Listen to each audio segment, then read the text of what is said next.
Hola, ¿cómo están? Bienvenidos a este nuevo video de historia. Les pido que por favor se suscriban a este canal y le den like a la página de Facebook para que se enteren de cada detalle de este proyecto, no solamente los videos que se suben, sino de cualquier otra información que se pueda dar aparte, ¿ya? Porque este proyecto trasciende estos videos de historia de Chile. Después vamos a seguir haciendo otras cosas más importantes o importantes. Estoy medio... Pero se entiende la idea, ¿cierto? El día de hoy vamos a hablar de un periodo histórico que va más o menos comprende lo que la historia de Chile convencional, esa línea del tiempo que una vez hicimos, sería la independencia y parte de la república, los primeros años de que sería el periodo de república. Aunque algunos podrían discutir dónde empieza realmente la república, si cuando los conservadores llegan al poder o empiezan con los ensayos constitucionales, algunos ese periodo de ensayos constitucionales les llaman anarquía, en fin. De ese periodo vamos a hablar. Es decir, que aquí ibas a hablar de Carrera, de O'Higgins y de todos esos personajes. No sé. Sinceramente no sé. A ver, si ustedes creen que en este periodo nosotros vamos a hablar de O'Higgins, de Carrera, de Manuel Rodríguez, de San Martín, del desastre de Rancagua, de la batalla de Chacabuco, de la batalla de Maipú, que vamos a hablar de la patria nueva, la reconquista, la patria vieja, lo dije al revés, pero vamos a hablar como en esa onda. Se equivocan. No. O sea, ya hay mucha información sobre el tema, como que para aquí estemos repitiendo las mismas sandeces que se han dicho en muchas partes. Claro que no. Vamos a hablar de eso el día de hoy. O sea, puede mencionarse algo, pero recuerden, chicos, la gracia de estos videos es entregar ciertos puntos, ciertos elementos que nos ayuden a entender los procesos que existen en la historia de Chile. Y con esos procesos entender los acontecimientos, como que en parte porque se entiende que haya independencia, porque se entiende el paso a la república, y entre medio de eso, esa es la idea. Esa es la idea. Porque eso es lo que falta en los libros de historia del colegio, por dar un ejemplo. Bueno, en mis tiempos era así. Yo no sé si ahora ha mejorado un poco el asunto, no sé. Hay que ver libros de historia actuales como para enterarme de eso, pero yo por lo menos quiero entregar un granito de arena y entregar algo que a lo mejor no siempre se entrega. Y que esto es obviamente un material complementario con lo que ya te enseñan en el colegio. Esto no va a reemplazar nunca eso porque viendo estos videos no necesariamente te garantiza un sitio en el colegio, ¿vale? Empecemos hablando desde el año 1810. ¿Y por qué no hablas desde el año 1800? Porque en ese año pasó un acontecimiento que es importante resaltar, el cual marcó un punto de un antes y un después con un proceso que se empezó a desarrollar, que no iba a haber vuelta atrás. ¿Qué pasó en 1810? Bueno, fue la primera Junta Nacional de Gobierno el 18 de septiembre de 1810, presidida por don Mateo Toro y Zambrano. Bueno, el periodo de independencia se da gracias a lo que ocurre en Europa. Esto lo dijimos en el video anterior, ahora lo decimos un poco más resumido. Tiene que ver con las guerras napoleónicas. Napoleón quería invadir Portugal tenía que pasar por España. El rey de España, que en ese entonces era Felipe VII, le dijo: no, tú no puedes pasar por aquí, y le declaró la guerra.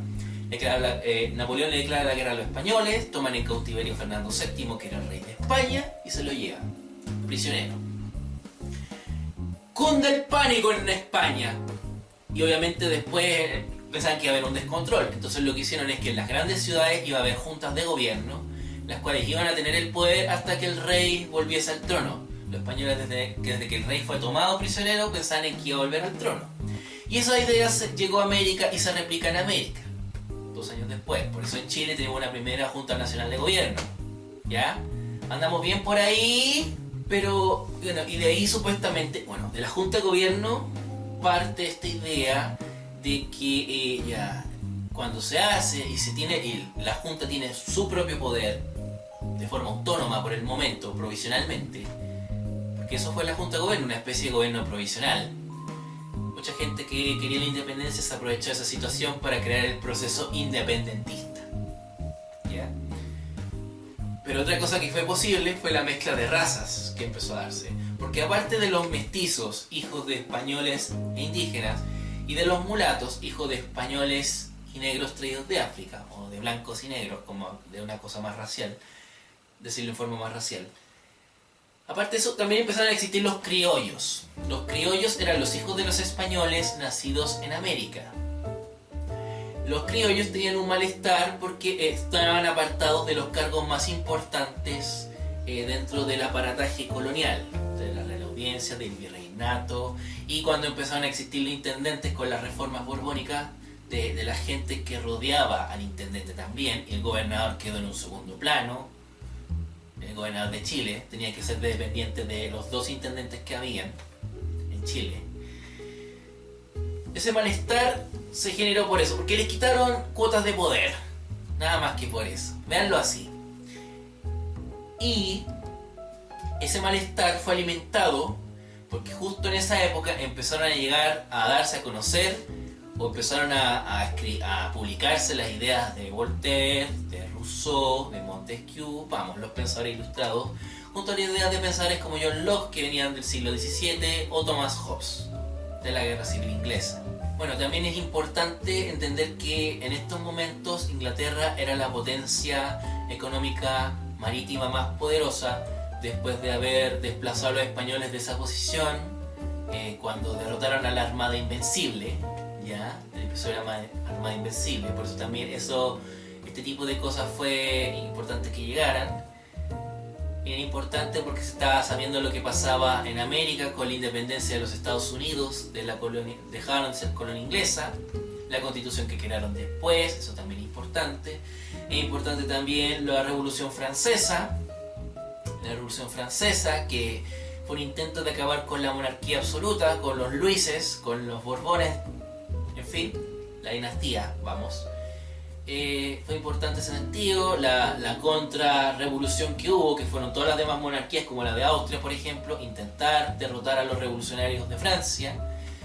Eso tiene repercusión en España, por lo que acabamos de decir, el cautiverio de Fernando VII, y porque los liberales que estaban recluidos en Cádiz crearon una constitución con principios liberales.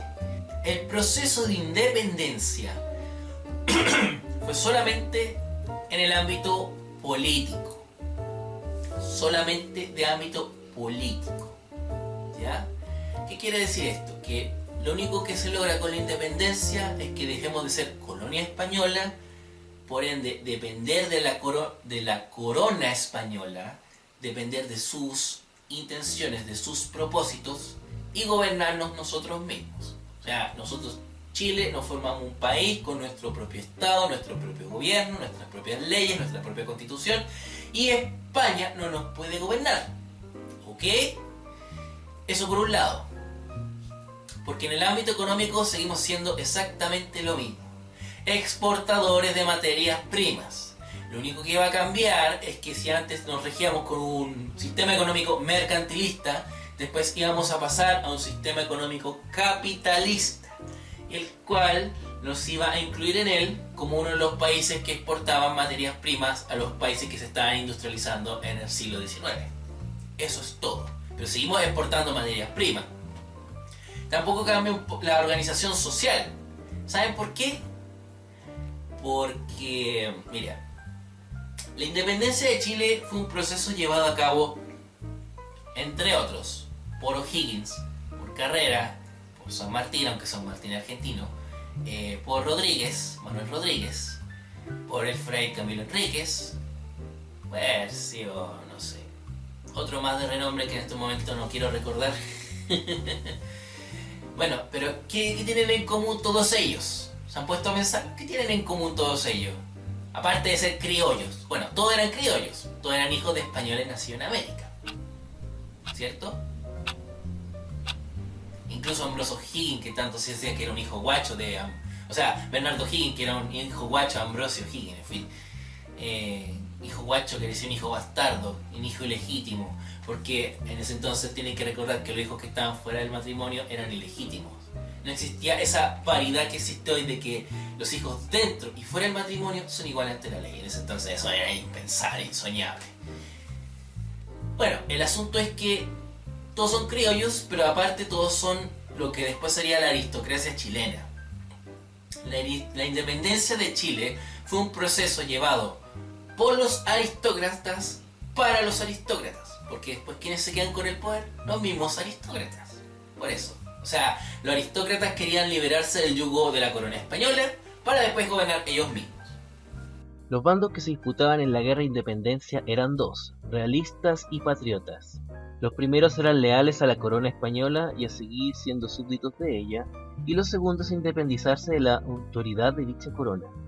Uno puede pensar que los criollos pertenecen al primer bando, mientras que los españoles pertenecían al segundo bando. Sin embargo, no fue tan así. Una primera división puede ser según la geografía nacional, la cual se divide en tres zonas. El norte, cuyo núcleo es la ciudad de La Serena, el centro, que es la zona de Santiago y localidades agrícolas de los latifundios, y el sur, que es la ciudad de Concepción y la frontera del río Biobío y sus fuertes llenos de efectivos militares. En el norte hay una inclinación realista, en el centro se concentra en los latifundios y en el sur en el ejército asentado en la frontera. Esas son las ciudades de La Serena, Santiago y Concepción donde es posible encontrar a la gente del bando patriota, los cuales son criollos después de 1810 y están en cargos políticos y son dueños ya de antes de algunos latifundios. El ejército del norte y del centro, diferente al del sur por estar menos involucrado en la guerra con los mapuches, se inclina más por el bando patriota. En esta división se aleja fuera de las ciudades al sur del Biobío, pobres y abandonadas por su lejanía de las zonas preocupadas de la mantención colonial. Estas son Valdivia, Angol, Chiloé y Villarrica, entre otras. Pero esta división queda demasiado corta aún para la realidad del momento, y se va a ir detallando a medida que avanzamos en el video. Esta división entre realistas y patriotas se fue acentuando, se fue dando en todos los estratos en todos los estratos sociales. Por ejemplo, en los latifundios, mira, el terrateniente podía ser de la causa patriota, pero los inquilinos y peones, los campesinos, podrían ser de la causa realista. ¿Saben por qué? De repente los campesinos no estaban... Primero porque, por tradición. Era lo que conocían, lo que habían hecho toda la vida, entonces de repente ponían a encontrar una aberración que de repente dejáramos de ser colonia y pasáramos a ser gobernados por nosotros mismos, por tradición. Por apoyo a la corona, porque a lo mejor pensaban que con la corona española nosotros ya vivíamos bien, para que vamos a cambiarnos por algo que a lo mejor podemos estar sometidos al azar, a cualquier problema económico, en fin. Y también por supervivencia, porque si tú eras un campesino en la tierra de un patrón de fundo, lo más seguro es que te enrolaban en el ejército y tú tenías que pelear como soldado en esa guerra de independencia que tanto se habla. Claro. Entonces muchos no quisieron apoyar al patrón por lo mismo, que querían arrancar. Y yo creo que esa puede ser la razón más común de darse. ¿Ya? Claro que igual esto se acentúa principalmente después de la Reconquista. Porque la Reconquista, los españoles... Mira, la Reconquista se da porque logran que Fernando VII vuelva a la corona. Al volver a la corona se acaba la Junta de Gobierno, se retoma todo lo que existió antes. Estos liberales que en Cádiz habían hecho esta constitución que se llamó la Pepa, que tenía principios liberales, fue anulada por el rey y se tenía que volver al monarquismo absoluto de antes.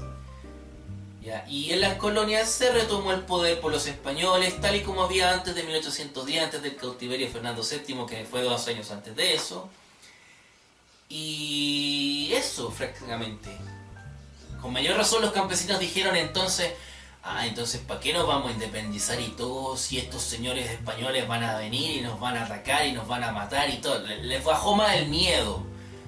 Con mayor razón no quisieron apoyar a los patrones que eran independentistas. De hecho, en los campos se crea una banda de hermanos llamada los Pincheiras, las cuales eran incluso leales a la corona española, eran realistas y eran unos bandidos que asaltaban a los fundos impulsando, que con su actuar pretendían mostrar fidelidad al rey español, por ende atacaban a los fundos que los patrones o la gente era más que nada la causa patriota. Y lo increíble de esto es que esta banda existió hasta 1832, ya entrado casi en el régimen conservador. Que vean. Después tenemos los mapuches. Los mapuches, bueno, no me lo van a creer, pero los mapuches apoyaron a los españoles en la guerra de independencia. O sea, en la colonia, los mapuches y españoles eran enemigos. Primero enemigos a muerte. Cuando muere Pedro de Valdivia se dan cuenta los españoles que esta guerra no tenía fin. Cuando muere Martín García Óñez de Loyola en la batalla de Curalaba, los españoles se dan cuenta de que tienen que negociar con ellos, tienen que cambiar su estrategia porque no iban a llegar a ninguna parte. Y después, en el primer parlamento, el de Quillín, se logra que haya un acuerdo entre ambos, el cual consiste en que la frontera de ambos iba a ser el Biobío. Todo esto lo hemos visto, lo estoy repasando. Ya. El cuento es que los independentistas, los patriotas, querían que todo Chile estuviese unificado, desde Copiapó, en ese entonces Atacama, desierto de Atacama, hasta el estrecho Magallanes. ¿Y eso qué significaba?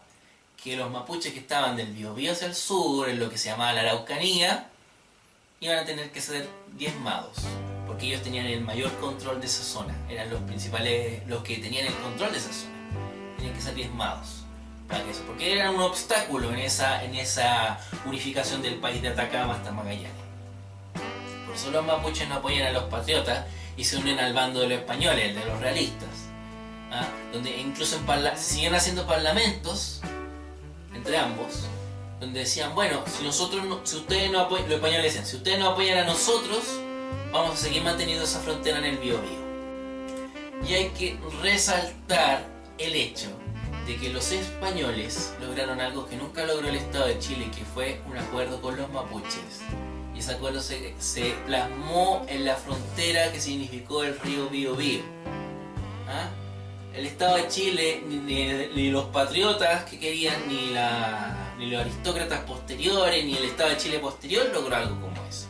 No digo hacer una frontera, pero logró un acuerdo con los mapuches, algo que no se lograba desde entonces, que nunca ha sido logrado. Y yo creo que hay que reflexionar un poco sobre esa situación. Es importante conocer nuestra historia para ver qué podemos aprender nosotros de ellos, y quizás para lograr un entendimiento con los hermanos mapuches. Los esclavos negros, ¿se acuerdan que hablamos de ellos? Aquí va a haber un video, aquí va a estar el link del video, quiero decir, donde hablamos de los esclavos negros. Bueno, los esclavos negros se pasaron al bando de los patriotas, porque los independentistas en cierto sentido les prometieron la libertad. O sea, ¿qué es lo que más quiere un esclavo? Ser un hombre libre, ser una persona libre, mejor dicho, para incluir a las mujeres, ¿cierto? Entonces eso fue lo que les prometió los patriotas, su libertad. Y algo de eso se mostró cuando en el año 1812 se plasmó la libertad de vientre, que significaba todos los hijos de esclavos iban a ser hombres libres, personas libres. ¿Ya? Y que se iba a avanzar en la abolición de la esclavitud si se lograba la independencia. Esa fue la promesa. Por eso los esclavos negros pasaron a ser del bando patriota. ¿Qué pasó con el ejército? El ejército estaba dividido en dos. Si nosotros vamos hacia el norte, hacia el centro, fue principalmente patriota. Principalmente que luchaban por la causa independentista. Si vamos más hacia el norte, hacia el sur, perdón, hacia el Biobío, la frontera, era principalmente realista.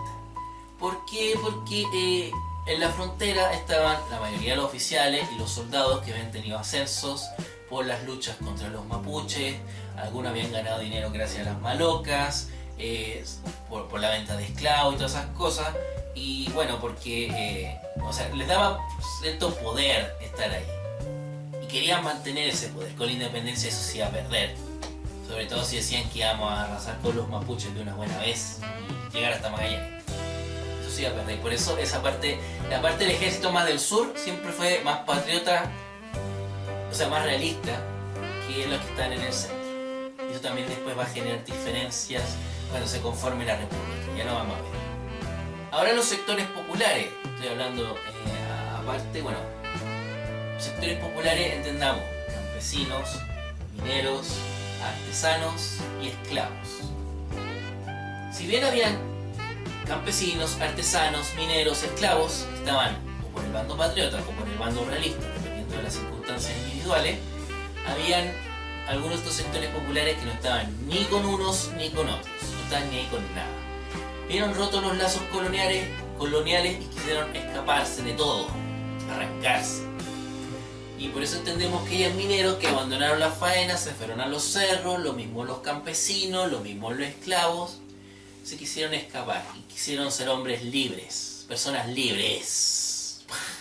Deberían pegarme por no decir persona en vez de hombre.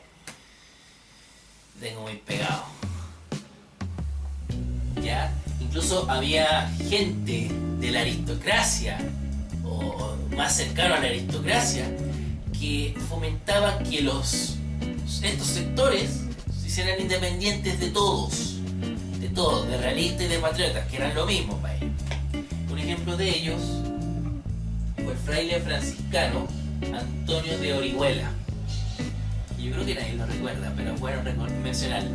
También hay que decir que los sectores populares, estos que acabamos de mencionar, no fueron ni antes ni después de la independencia incluidos, ni antes ni durante ni después, incluidos en el sistema, en la organización política económica del país. Solamente son incluidos de manera utilitaria. ¿Por qué? Porque ellos solo sirven de tropas para pelear las batallas. Y para que ellos pelearan las batallas se tuvo que ir dando con el tiempo un sentimiento de nacionalista. Esto de sentir apego por la nación se fue creando en este siglo y que se logró efectivamente en la batalla de Yungay, que está dentro de la guerra contra la Confederación Perú-Boliviana hacia 1836 en adelante. No me acuerdo cuándo fue exactamente la batalla de Yungay, pero ese fue el año que empezó esa guerra. Y de ahí en adelante, con todas las guerras que se fueron dando, como la guerra del Pacífico, que fue la que más nos queda marcada como país. Una vez terminado el proceso de independencia y lograda esta independencia, para la redundancia, la aristocracia se queda con el poder político y económico. Por eso yo decía antes que la independencia fue un proceso hecho por los aristócratas para los aristócratas del país. Y estos aristócratas, si antes estaban divididos entre realistas y patriotas, ahora la división se da de nuevo, pero con otros nombres, que iba a ser entre conservadores y liberales, lo que también se podría decir entre pelucones y pipiolos. Los criollos patriotas pasan a ser los liberales o pipiolos. Pretenden desarrollar el poder civil y una democracia representativa en el desarrollo del libre mercado, y algunos, ahí existe la necesidad de crear una fuerte industrialización que también viene acompañada de la creación de un gobierno de tipo federal. Los criollos realistas pasan a ser los conservadores o pelucones. Aspiran a mantener la tradición colonial en las instituciones del país, el desarrollo de un modelo económico exportador de materias primas y la creación de un gobierno centralizado. Porque comienza la hegemonía, o sea, la disputa por la hegemonía política y económica de Chile después de la independencia. La disputa por el poder político y económico, principalmente el político, entre conservadores y liberales, se da en el decenio de 1820 entre la abdicación de O'Higgins en el año 1823 y la guerra civil que empieza en 1829, cuyo principal episodio, el definitivo, fue la batalla de Lircay del año 1830. ¿Ya? Ese periodo que en algunas partes se llama ensayos constitucionales, que en otras partes le llaman anarquía. En este periodo hubo 3 intentos de constitución: la de 1823, la de 1826 y la de 1828. Si estoy equivocado, aquí va a salir una especie de leyenda, que así que me rectifico yo mismo aquí entre la edición y lo que hablo ahora. Bueno, eso, francamente, ninguno puede ser aprobado, o sea, ninguno puede ser implementado en su cabalidad total, porque siempre la resistencia de los conservadores fue tan grande que no lo permitieron. Por eso siempre hubo cierta inestabilidad. Lo que había pasado, aquí hay que contextualizar un poco ya. Hacia 1828, que se hace esta tercera intento constitucional, ya, por no llamarle constitución, se crean asambleas a nivel provincial. El presidente era Francisco Pinto, entre medio Francisco Pinto y entre medio Ramón Freire. Pero Ramón Freire era uno de los generales, de esos generales del bando patriota. ¿Ya? Después estos generales patriotas iban a terminar siendo los liberales y los realistas iban a terminar siendo los conservadores. Y lo mismo pasa con toda la gente que se diga antes realista y patriota, conservador, liberal, para que entiendan. Bueno, Ramón Freire era presidente. Los conservadores tenían ganas de derrocarlo.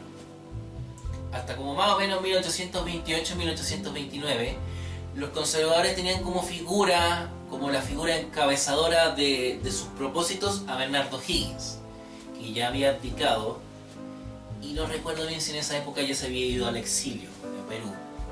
No lo recuerdo. No sé si creo que se fue antes, sí. Pero en esa época, ese mismo año,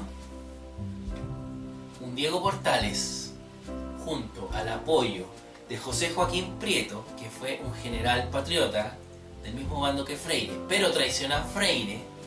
Yo creo que aquí hubo una ambición de poder, por eso lo traicionó. Ya,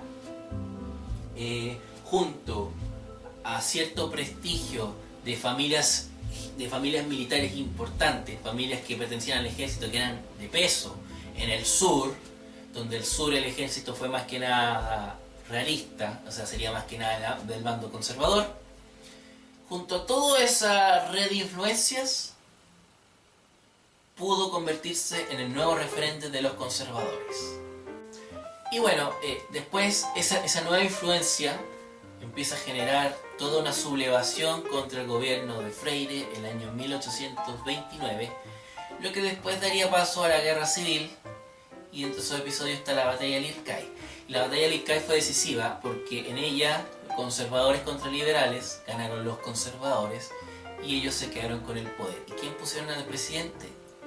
Al que había traicionado al general Ramón Freire, que fue José Joaquín Prieto. Bueno, José Joaquín Prieto es presidente del año 1831 y 2 años después se impulsa la Constitución creada por Diego Portales, la cual crea todo el orden en el cual después están basados los cimientos de nuestra república.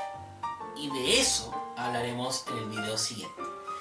Bueno, espero que les haya gustado este video, que haya sido para educarse, para enterarse, informarse y todo. Cuídense, que estén bien. Nos vemos. Adiós.